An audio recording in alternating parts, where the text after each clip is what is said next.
ভারী বর্ষণ অব্যাহত থাকায় চট্টগ্রাম ও সিলেটের পাহাড়ি এলাকায় পাহাড় ধসের সতর্কতা বার্তা দিয়েছে আবহাওয়া অধিদপ্তর।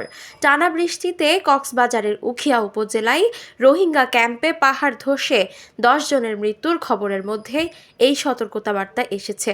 অন্যদিকে উপকূলীয় এলাকায় ঝড়ো হাওয়ার কারণে দেশের সমুদ্র বন্দরগুলোকে 3 নম্বর স্থানীয় সতর্কতার সংকেত দেখাতে বলা হয়েছে। আবহাওয়া অফিস জানিয়েছে, সক্রিয় মৌসুমি বায়ুর প্রভাবে দেশের বিভিন্ন অঞ্চলে ভারী বর্ষণ অব্যাহত রয়েছে। আগামী 10 দিন বৃষ্টিপাত কমার সম্ভাবনা নেই। 19 জুন সন্ধ্যা 6টা পর্যন্ত 24 ঘন্টায় কুড়িগ্রামে দেশের সর্বোচ্চ 176 মিলিমিটার বৃষ্টিপাত রেকর্ড করা হয়েছে। এছাড়া সিলেটে 134 মিলিমিটার, পঞ্চগড়ে 124, হবিগঞ্জে 112 মিলিমিটার, রংপুরে 111, নোয়াখালীতে 71, কক্সবাজারে 65, ব্রাহ্মণবাড়িয়ায় 60, ময়মনসিংহে 58, পিরোজপুরে 56, বরিশালে 53, বান্দরবনে 48, বাগেরহাটে 46, নেত্রকোনায় 46 ও মৌলভীবাজারের শ্রীমঙ্গলে 45 মিলিমিটার বৃষ্টিপাত রেকর্ড করা হয়েছে। এছাড়াও দেশের বেশিরভাগ এলাকায় বৃষ্টি হয়েছে। আবহাওয়াবিদ বলছেন, সক্রিয় মৌসুমি বায়ুর প্রভাবে উত্তর বঙ্গোপসাগর এলাকায় গভীর সঞ্চালনশীল মেঘমালা সৃষ্টি হচ্ছে। এর প্রভাবে উত্তর বঙ্গোপসাগর উপকূলীয় এলাকা ও সমুদ্র বন্দরের ওপর দিয়ে ঝড়ো হাওয়া বয়ে যেতে পারে। এ কারণে চট্টগ্রাম, কক্সবাজার, পায়রা ও মোংলা সমুদ্র বন্দরকে 3 নম্বর স্থানীয় সতর্কতার সংকেত দেখিয়ে যেতে বলেছে আবহাওয়া অফিস। এছাড়া মাছ ধরার নৌকা ও ট্রলারকে উপকূলের কাছাকাছি থেকে সাবধানে চলাচল করার পরামর্শ দেওয়া হয়েছে। পাশাপাশি রংপুর, ময়মনসিংহ, চট্টগ্রাম ও সিলেটে আগামী 2 দিন ভারী থেকে অতি ভারী বর্ষণের সতর্কতা দেওয়া হয়েছে। ভারী বর্ষণের কারণে চট্টগ্রাম ও চট্টগ্রাম বিভাগের পাহাড়ি এলাকায় কোথাও কোথাও ভূমিধসের শঙ্কা রয়েছে বলে জানান আবহাওয়াবিদ শাহিনুল। তিনি বলেন, আগামী 10 দিন বৃষ্টিপাত কমার সম্ভাবনা নেই, তাই বন্যার পানি বাড়তে পারে। টানা বর্ষণ আর উজানের ঢলে দেশের উত্তর পূর্বাঞ্চলে চলছে বন্যা। সুরমা ছাড়া দেশের উত্তর পূর্বাঞ্চলের সব প্রধান নদীর পানি সমতল বৃদ্ধি পাচ্ছে। বন্যা পূর্বাভাস ও সতর্কীকরণ কেন্দ্র জানিয়েছে, আগামী 24 ঘন্টায় নেত্রকোনা জেলার নিম্নাঞ্চল এবং সিলেট, সুনামগঞ্জ জেলায় চলমান বন্যা পরিস্থিতির কিছুটা অবনতি হতে পারে। মৌলভীবাজার ও হবিগঞ্জ জেলার মনুখোয়াই নদী সংলগ্ন নিম্নাঞ্চলের চলমান বন্যা পরিস্থিতি স্থিতিশীল থাকতে পারে।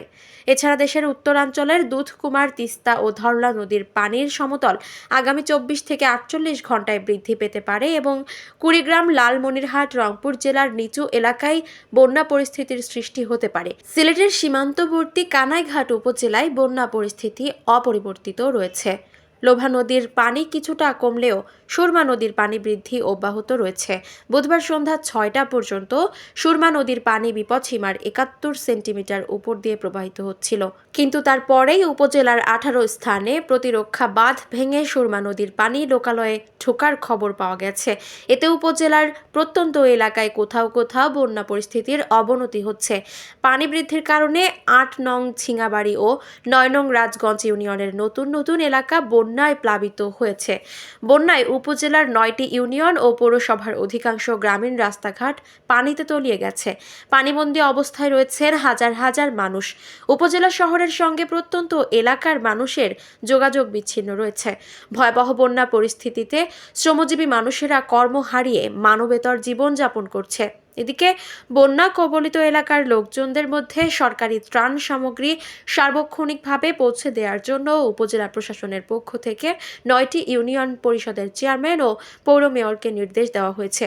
সরকারি 24টি আশ্রয় কেন্দ্রে অবস্থান নেয়া 1000-এর বেশি মানুষের মধ্যে রান্না করা খাবার ও শুকনো খাবার বিতরণ করা হয়েছে। এছাড়াও চাল, ডাল, আলু, তেল, মশলা পৌঁছে দেওয়া হচ্ছে বন্যা দুর্গতদের মধ্যে। কানাইঘাট উপজেলার নির্বাহী কর্মকর্তা ফারজানা নাসরিন বলেন, উপজেলার প্রায় 7649টি পরিবার এখনও পানিবন্দী রয়েছেন। প্রশাসনের পক্ষ থেকে প্রতিটি ইউনিয়নে 2টি করে নৌকার মাধ্যমে পানিবন্দী এলাকার লোকজনদের নিরাপদ স্থানে ও আশ্রয় কেন্দ্রে নিয়ে আসা হচ্ছে। 12টি মেডিকেল টিম রয়েছে। তিনি আরও বলেন, প্রতিটি ইউনিয়নে সরকারি ট্যাগ অফিসার নিয়োজিত আছেন এবং জনপ্রতিনিধিদের সার্বক্ষণিকভাবে পানিবন্দী লোকজনদের খোঁজ খবর নেওয়া সহ তাদেরকে আশ্রয় কেন্দ্রে নিয়ে আসতে নির্দেশ দেওয়া হয়েছে।